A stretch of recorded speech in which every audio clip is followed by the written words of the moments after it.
I wanted to put together this forum to allow a space for us to come together and talk about things that are relevant. There's at the time.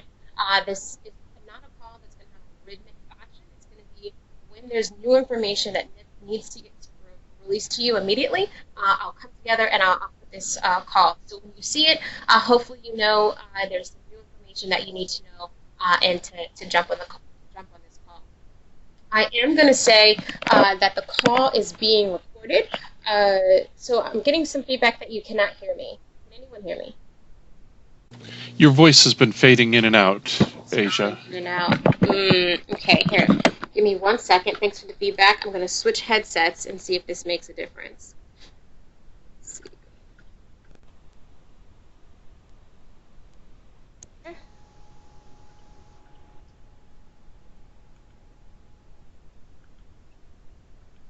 And if you've switched headsets, it's not George. Thanks, George. George, be nice. This sounds much better. Much better? Okay, yeah. Perfect. So I'll try and start from the top a little bit. Good. Thanks, guys.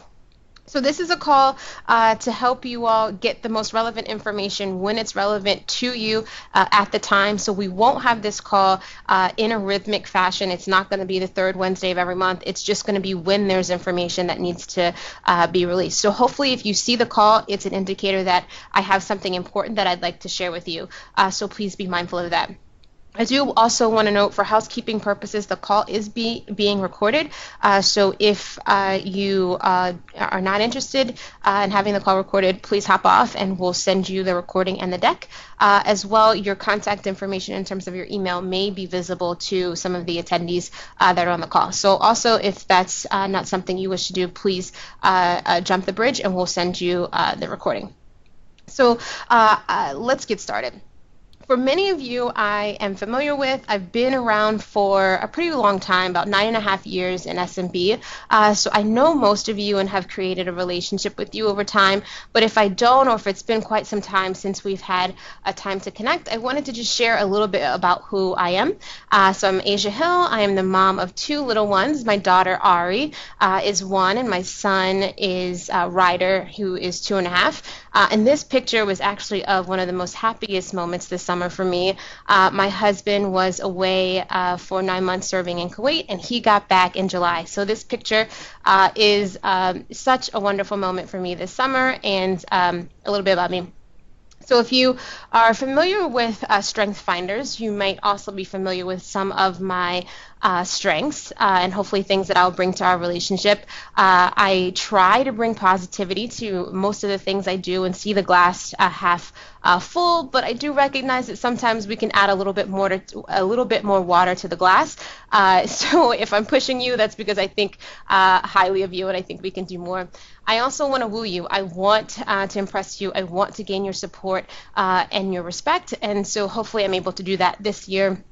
And I really believe in communication, learning, and input. Those things kind of all fill in together, but it's all about how do I learn from you to be better for you, to make sure that we're doing the things that we need to do to grow your business. Some of my favorite things, I love yoga. I love working out in general. So if I'm not at work, I'm usually in the gym or doing something physical. I love traveling. 2 of my favorite cities are Barcelona and Hawaii. I've got a lot more of the world to see, so if you've got any suggestions on where I might go next, I'd love your feedback. Problem solving. I do love the process of figuring out a problem from start to finish and figuring out how do we get to the solution and how do we get to the North Star. And so I look forward to bringing that like of mine and that passion to your businesses. And I truly am a Maryland girl. I am a Maryland girl through and through. I love Maryland steamed crabs. I love crab cakes. I am a terrapin. So if you have any events and you've got testudo and crab cakes, I am there for sure. So enough about me. Let's talk a little bit about your businesses and thank you. We had a phenomenal year last year, and it absolutely would not have happened without you and the work that you're doing in your companies. And I really have to stop and say thank you. When you look at the numbers, you may realize why I'm really proud to work with such a fantastic group of partners. Last year I did have the New York Metro business as well, but this year I'm just focused on the Mid-Atlantic. So I pulled pulled that out in these numbers to share with you. I know this is a bit of an eye chart. I'll walk through it, but you'll have it in the deck when you get it after the recording. But if you take the top right chart and you go to the far right, the bigger box on the right, you'll see that we finished the year at about 124% attainment. Now that's big, that's huge. I'm really proud to say that we didn't just attain a quota, we over attained. And so thank you for all that you did. I'm really, really happy that that's what happened. But guess what? The whole US did. So we fell third in the East region and sixth in the U.S. In terms of quota attainment. In terms of growth, we were also third in the East region, seventh in the U.S. So I'll be pushing you guys to make sure that we stay at pace with the market and make sure that our growth is for you is in line with the U.S. So this year, I'm absolutely looking for 10 points higher than where the U.S. attained last year. That was at 42%. So we'll be looking for at least 50% growth goals for you this year. Now this bucket, that primary bucket that we talked about, that is the all-up business. That's inclusive of on-premise. And while I'm concerned about the Windows Server and the SQL Server deals, I'll take them all day long. I want to make sure that we have a lens on our cloud business. And so that's the second graph that you'll see here on the right. All-up attainment, we came in at 88%, third in the East region, fourth in the U.S.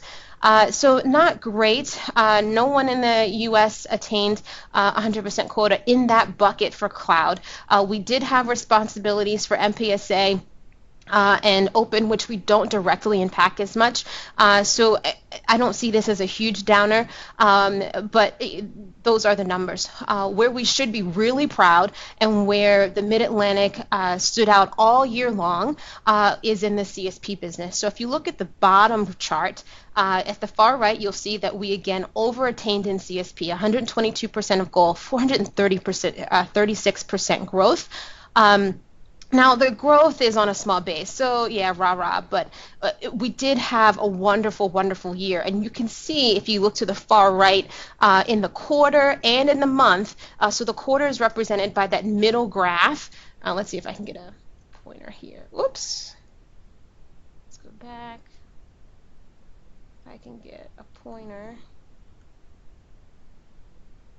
Okay, so in this middle graph, this represents the quarter, how we did for the quarter. Still over-attaining in the corner, number 2. For the month, we had 100% attainment, number 2. So for CSP Mid-Atlantic, you rocked. And I'm looking forward to make sure that this level of performance with CSP continues. You've all shown a commitment to your businesses with CSP. Let's keep that going. Let's not take the foot off the pedal here. So throughout the year, these last 6 weeks, you've probably heard a little bit about one commercial partner. Microsoft is reorganized. You may know how we did that, and you may not. I want to share a little bit with you about what happened. So we now brought all of our partner development managers, all of our partner business under one umbrella. So everybody that is partner-centric in the commercial world is managed under David Willis. He owns one commercial partner. Under him, he has a few different leaders that represent different areas of the partner business. Casey McGee is working with our partners that have an ISV or SI component. David Smith is where we fall into, and he is managing our MSPs and channel development. Gretchen O'Hara has go-to-market, so our marketing team. Scott Emig is managing our technical team, and that's where Steve Deming is going to fall. And then we've got Karen DeVescovo, who's managing the enterprise business for the SMC / enterprise group. And then we've got James Lakes, who's more of an internal lead, and he's managing how do we transform and how do we do this in the right way. Under David Smith, which again is where we fall, he is managing LSP business. He's got the Disty business. This says VAR, but it should be channel development. But Brent is carrying West, and Nancy is carrying East. I fall directly under Nancy Williams under the East. There used to be 3 regions in SMB. There are no longer 3 regions. There's only 2, West and East, which Brent and Nancy are managing together. You've got Howard managing Dynamics. You've got Seren and Patrick managing MSP.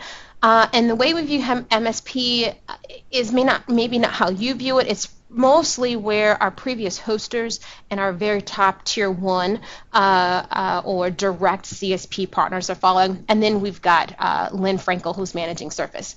So this is just a preview of the organization, where we fall, how it's organized, that you can keep in mind. So why do we do this? Why did we reorganize? Why is the business different than it has been in the past? Part of it's because of the opportunity that Satya and our leaders see coming. If you look back maybe 10 or so years after, maybe about 20 or so years after the start of the company, we saw an opportunity for to add one PC to every desktop with the opportunity with Windows, and that was a $25 billion total addressable market. We grew 10 years after that. We 10x the opportunity with the democratizing of the data center and what we did there, $250 billion opportunity. 10 years later, another 10x growth, $2.5 trillion market with some of our bold ambitions like mobile first, cloud first, and now we are at the edge of yet another transformation and another huge opportunity, a $4.5 trillion opportunity with digital transformation. Now, what's more important here is not just the money that we see in the market, but what we see available for partners. We know that for every $1 Microsoft makes, there's $9 available for partners. And so I want to make sure that we're doing what we can to help you address this. This is a huge market. The market's wide open. So hopefully when we talk about our growth goals, we see that there's a lot of opportunity out here, and there should be huge ambitious goals that we have to help you and Microsoft address these, the opportunity. For us, we've identified a few outcomes that we believe is going to help us get there. And these outcomes are where we have the focus on the customer. And so for the customer, how do we help that customer empower their employees? How do we help make sure that customer can address the agility and the needs that their customers have? How do we help our customers engage with those customers through rich experiences and making sure they're aligned with the customer all across the customer journey, not just at the sale, but from the sale to the decision-making process to the referral process, and making sure there's a full continuum there, and then making sure the customer can optimize their operations, making sure that information flows seamlessly back and forth. If you think of a retail organization, how do they make sure all of the retail stores can get information back to corporate, or how can they share information in between stores versus having information siloed? And then how do they take that deep, rich intelligence about their products to make their products even better and better relevant for their customers? That is what we think is the outcome for the customer. Now, you may think that sounds a little bit backwards. Why are you starting with the outcome?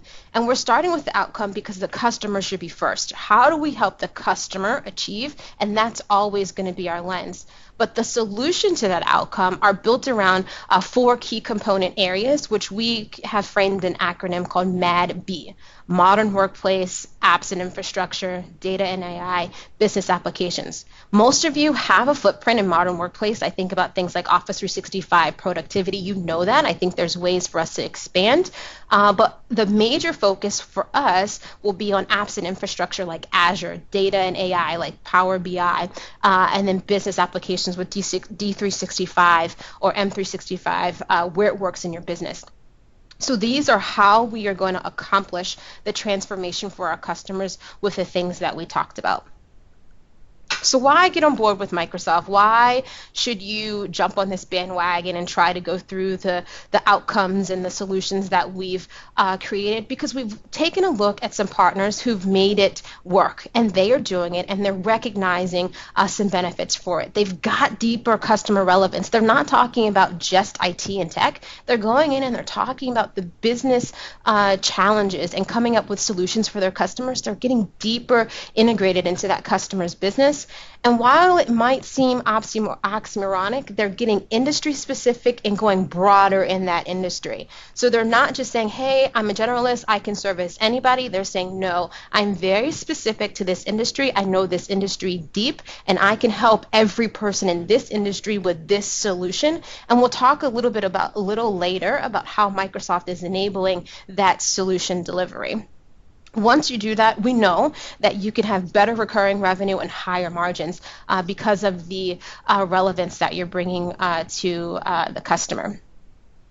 Now, I know all of you have seen this chart in some form or fashion, but I think it's important. I want partners, and we all, and you all should want to get to the highest level of performance in terms of the value chain for partners. Most partners are playing in the purple and the blue around managed services and project services, but we certainly want to help you get into the higher value chain of IP services. Once you get there, you certainly will be able to spend more time with your customers and make higher margins once you have IP that you can resell to that customer, to other customers like them over and over and over again. So hopefully we'll be spending some time helping you do that.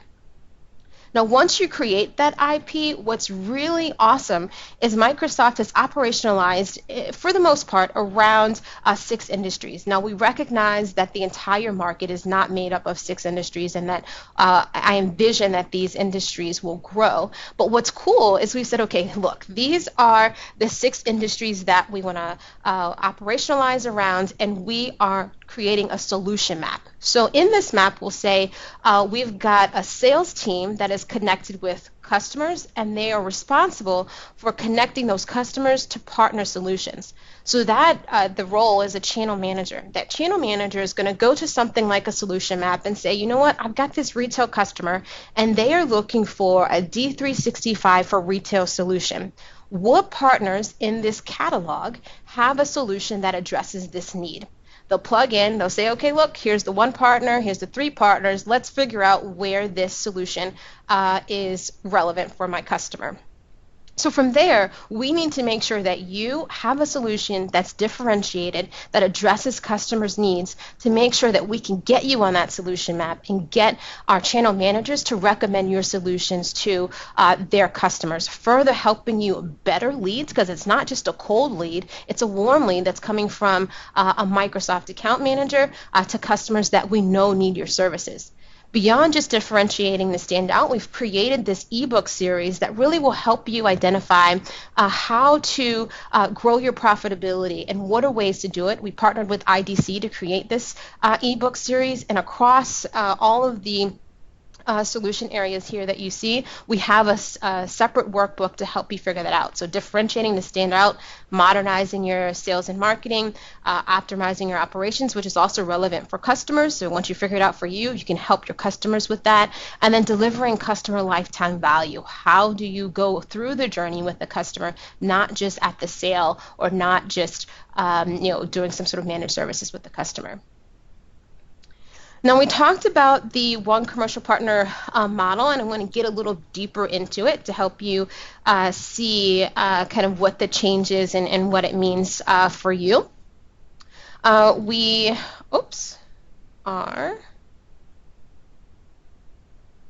organized around 4 partner types. Now, this is just the internal Microsoft organization, but it's important for you to see how that organization is played out. It may not be that you define yourself in this manner. It's just how we have organized. So we've got the ISV team and SIs, both managed by Casey McGee, which I shared earlier.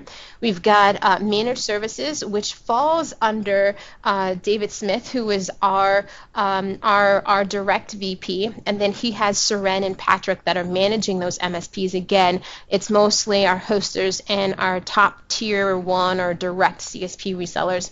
And then we have VARs and smaller MSPs that fall into channel development. For the most part, all of you on this call are falling under channels and channel development. And then when we look at the sections up top, you're falling under build with. So I am directly aligned to the build with division, and I'm here to help make sure that I help grow your business, help identify strategies to help you gain more profitability and meet your goals, and hopefully they're mutual goals that we will be aligning to.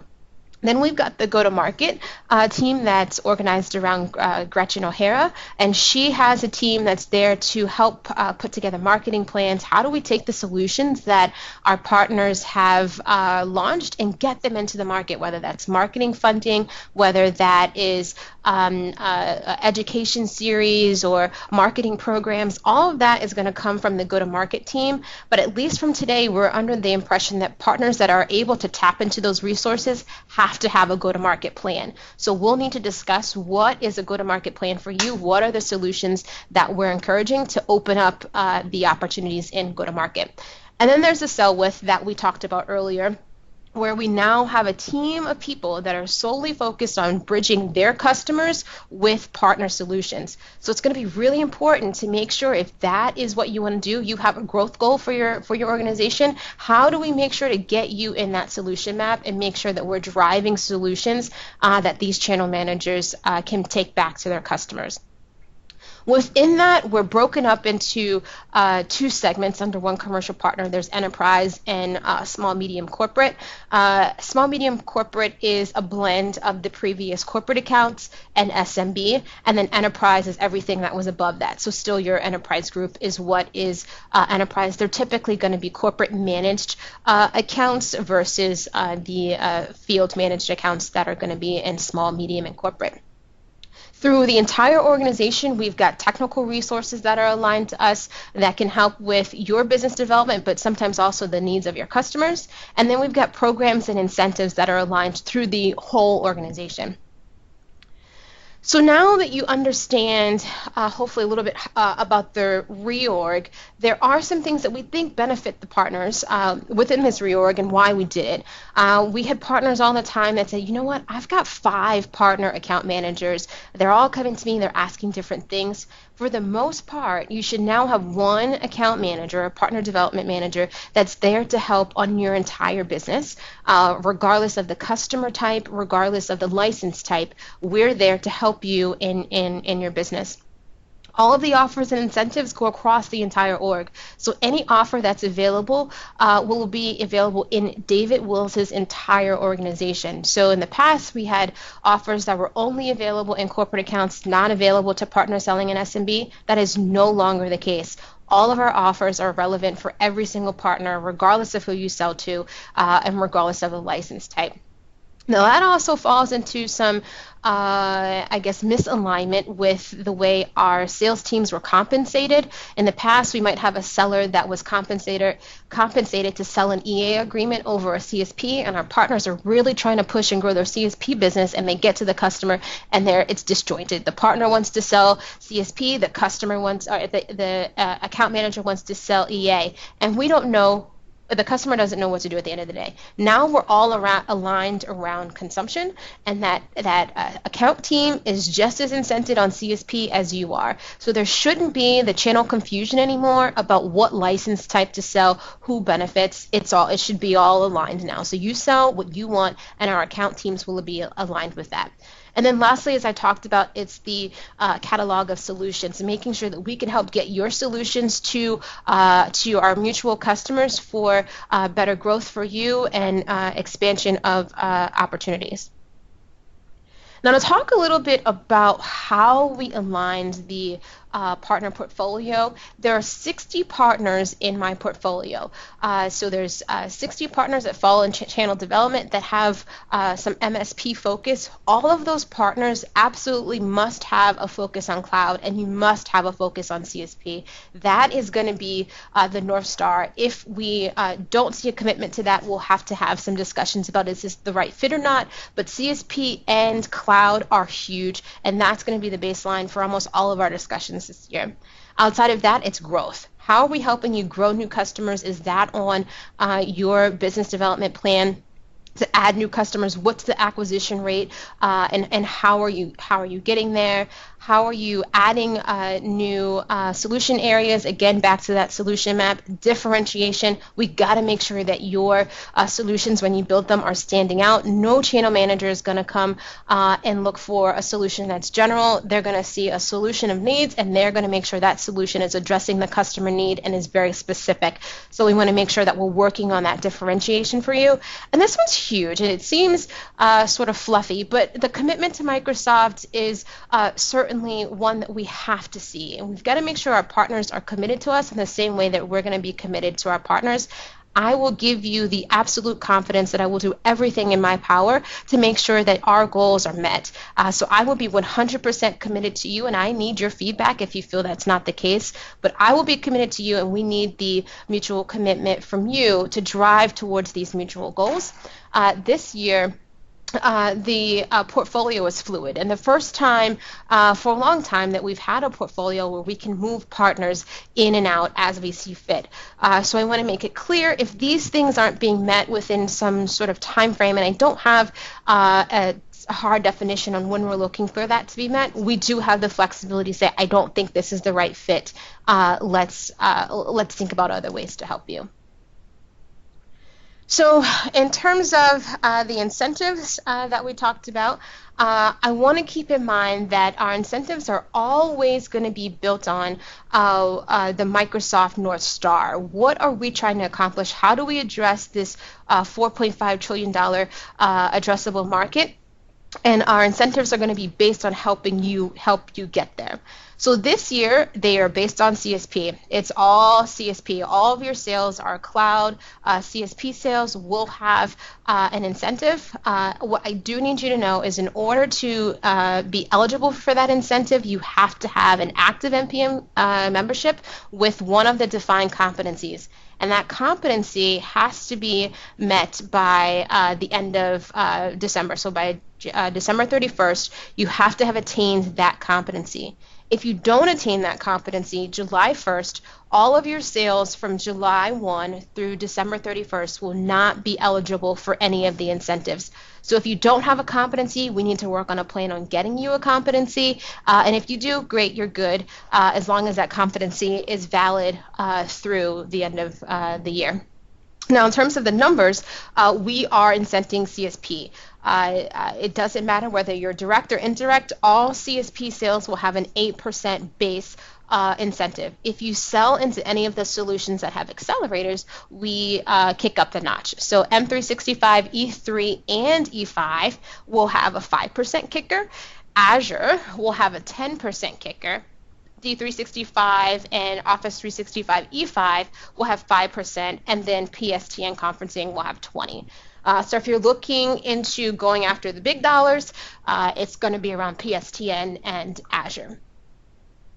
So earlier I mentioned that there are some defined competencies that you need to have. These are the list of competencies that will need to be attained in order to be eligible for these incentives this year.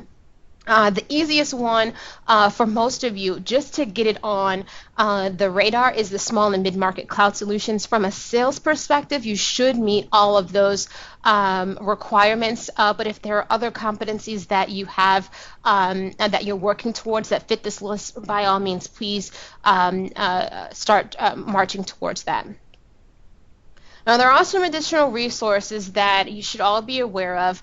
EMS, in terms of the security and partner journey, there's a partner journey that we've built for you to help you realize the opportunity in EMS. Azure, the same story. And then we do have some on-demand series around some of our partners that can help with your growing your Azure business, and that those links are available for you here. If you are interested in kind of taking a backwards lens on what we did and sort of the information and the building foundation of the CSP business, the Azure business, all of that information is available in our on-demand presentations and videos from SMB Live in the spring.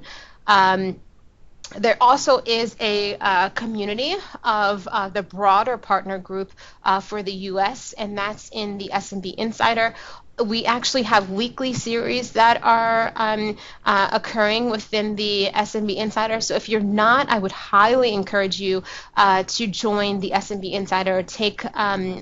Join in on Nancy's monthly call. Nancy's going to hold a call the first Friday of each month that is consistent. She's holding that call every single month. This call that we're on is just for the relevant information that needs to get to you quickly. And the reason why this call is relevant, we have to jumpstart our year, and I'm setting these calls up for the baseline so that we can get in and have those one-on-one discussions with you on information that's relevant directly to you, not kind of talking about things that are relevant to the entire business. So hopefully we'll set up some one-on-one calls. That way we can talk about what's directly impactful for your business, bring questions that you heard from today to our one-on-one call. And with that, I want to transition to Steve to talk about some of the technology priorities.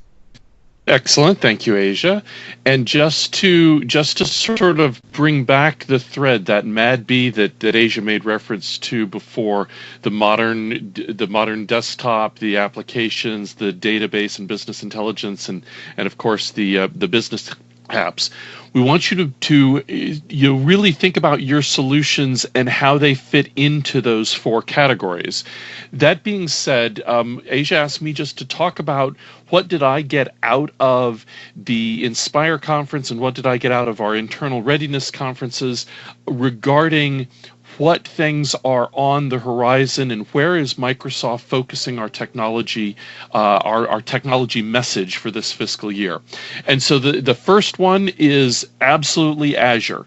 There is no question that Azure continues to be on the leading edge of one of the things we're going to be promoting over and over again. We're going to talk about how you can engage with Azure, whether it's fully engaged or partially engaged, how Azure can work with your data center and your customer's data center. These are conversations we're going to have over and over again. And frankly, this slide represents 4 of the 5 pillars that we want to make sure that you understand as being good starting points with Azure. And when I say 4 of the 5, it's because I firmly believe that identity should be the first column, and it's not represented on this slide. I'm going to make a slide that has it, but it isn't there yet. Identity, followed by backup, followed by business continuity, followed by virtual machines, and last but not least, website hosting, whether it's internal or external websites, website hosting being one of those workloads.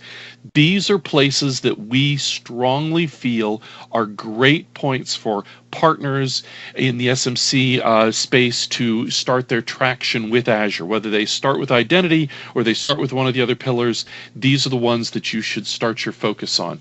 And really, when it comes to solutions for your customers, those solutions are going to fall into one of 2 very broad camps. You're either going to be extending an existing data center solution. Again, whether it's your data center or it's your customer's on-premises data center, you're going to extend that data center with capabilities out of Azure, or you're going to effectively do a lift and shift in which you're going to pick up what they had wherever it was before and you're going to drop it off in Azure, a lift and shift operation. So we support both of those scenarios with those 5 workloads as being the starting point. Obviously, Azure can do a lot more than just that. So Azure is one of the places of our focus. The second place of focus is all about being secure and productive. And Microsoft, we really feel like we've got a solid, holistic approach to this because we don't look at it as just a bunch of piecemeal solutions. We look at this in a much larger, much bigger picture. So we start by thinking about how do we protect, how do we detect, and how do we respond to potential threats. And then once we go beyond that, under what types of technologies are we going to do that protect, detect, and respond? In a sense, I mean, it's a very pretty graphic here, but what we've created is a matrix. A matrix at the top is going to represent the protect, detect, and respond, and down the side we're going to see how we're going to do that for identity, how we're going to do that for devices, applications and data, and ultimately the infrastructure. Within the grid of that matrix, what we've effectively done is we've got a whole bunch of features, and those features all come from these various products. Which benefits or which capabilities do you need to be delivering for your customers will help dictate which of the products you bring into play. But our defense in depth strategy is second to none. We deal with it at the operating system level, we deal with the productivity tool level, we deal of course with the infrastructure level, whether that infrastructure is on premises or in the cloud. And with that, we've got some great technologies that you can weave into your solutions for your customers. So that's our second pillar. Our third pillar for this year is we've rolled out a new product. Now, last year the product was called the Microsoft Secure Productive Enterprise. This year, we have rebranded it to be Microsoft 365. And really what this is it's a suite. It's a suite that consists of Windows 10, Office 365, and EMS, the Enterprise Mobility and Security Suite. It's a suite to make it easier for you to transact the modern desktop. We're bringing forth the best productivity components, the best security components that we have to offer today. So with that being said, this branding around Microsoft 365 actually starts from just a rebranding of the Secure Productive Enterprise. That rebranding of Secure Productive Enterprise actually had two plans. It had an E3 and an E5 plan, and they still exist exactly like they existed last year.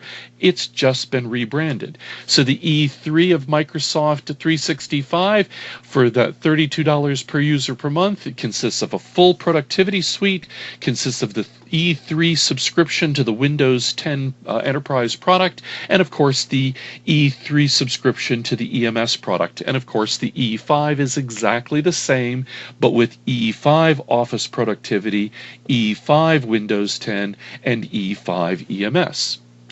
That's where our conversation started. Now what we have to offer, the new thing that we have to offer, is Microsoft 365 for businesses.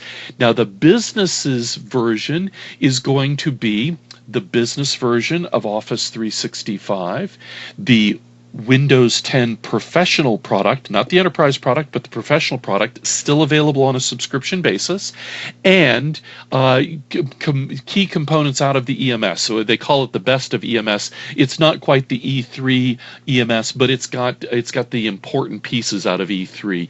That is what we call the Microsoft 365 for business. It is not out yet. It's the preview is in place right now, but it's not going to be out until, well, let's just say later this first half of our fiscal year. I don't have a specific date on that yet, but it is targeted to be $20 per user per month. You'll notice what it contains above and beyond what just the Office 365 Business Premium contains. I think the important things that you want to do, that you want to extract out of this new product line of Microsoft 365 are two very important points. In the business product, in the Microsoft 365 for business product, we now have a way via subscription to upgrade those Windows 7 and Windows 8 users to Windows 10 Professional. And just so that you understand, once the upgrade has been performed, whether they continue the subscription or not, they are already upgraded.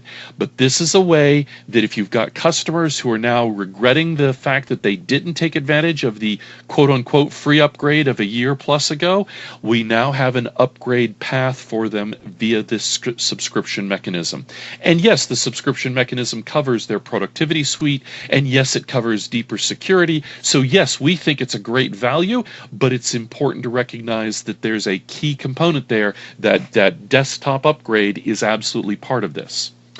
Another component that I don't have a slide for yet because it's officially, I haven't gotten the build of material components, but I want to make sure you understand, is during Inspire, we made the announcement that you can now host Windows 10 desktops in multi-tenant environments. Now, some of you who have your own data centers and your own hosting centers, that's really exciting news. I'm going to have to curtail it just a little bit. I'll get to that. For those of you who have been asking for this in Azure, this is awesome that it's available to us in Azure. For those of you who have your own data centers and hosting from your own data centers, you have to go through a program to become a qualified partner to host Windows 10 in your own data center in a multi-tenant environment. But there is a path. There are rules and guidelines that once you meet, you can get into that. If you don't want to go through that process, you can host this in Azure. It is part of the Microsoft 365 Enterprise subscription. It's not available for business. It is part, both optionally, for the Windows 10 Enterprise E3 subscription and part of the Windows 10 Enterprise E5 subscription. So more information is going to be made available on that. I just want you to hear very clearly that that's a huge change for licensing. Windows 10, we have never allowed Windows 10 in a multi-tenant environment unless the period. We didn't allow it in a multi-tenant environment. We now do. Huge licensing change. But understand that it's got to be subscription. Understand that it's got to be a CSP subscription, and there may be, again, other criteria that we've got to bring into play depending on how you want to do this. With that being said, I want to formally make sure that you are aware we're going to continue the TechCast series from last year. The TechCast series is actually tomorrow, and it's tomorrow on Microsoft 365, where we will go into more detail around what I just said, plus other benefits that have been wrapped into that Microsoft 365 suite that overall. So we're going to continue making sure that we give you that technical detail, and it's not just business detail, but the technical detail around these products. And that's tomorrow. If you are interested, drop me an email message, sdemming@microsoft.com. I will get you the invite today and remind you of it tomorrow. So looking forward to having you on this call and continuing that rhythm. The other thing I want to make sure that you're aware of is that the SMB Jumpstart program that we did last fiscal year is probably going to continue this fiscal year. New sessions have not been defined or scheduled yet, but the ones that were recorded last fiscal year are available to you. For those of you not familiar with what Jumpstart did or worked, it was a scenario where you got 1 hour of education each week for, let's say, 4 or 5 weeks. Each week we had a homework assignment. We had time online to answer questions about that homework assignment, and then we repeated for the following week. But the goal was, we're not going to expect you to understand something in 60 minutes, but if we can step you through the process over a 4 or 5 or 6 week period of time, we can help guide you to a solution, guide you towards a better experience with the process. So with that, Asia, I know I've used more time than you wanted, but back to you. No, all good, all great information. Thank you, Steve. So next steps, what I'd ask is that we all set up some time to have a one-on-one discussion. I'm going to put the ball in your court in terms of setting up what's relevant for your calendar. If you want, you can check out a cool feature with Bookings and book the appointment for us via Bookings. My calendar is integrated there, so all you have to do is go to the link here, aka.ms/Asia's Bookings, and schedule probably a 45-minute call for us to chat. I'd ask that you include your company name in the notes section, the attendees' name and roles, and any questions from today or otherwise that you need us to address for you. During that one-on-one call, we will be looking to complete this, and this is going to give me a great lens of how to work with you this year. On the top left, we're going to start with strategic. What are the strategic goals that you're trying? Oh, yes. Just so you haven't taken control, and so you're the only one Okay. seeing the changes. Do you want me to move the slides for you? I think I got it. Thank you, for jumping in, Steve. I will go back. Okay, so here it is.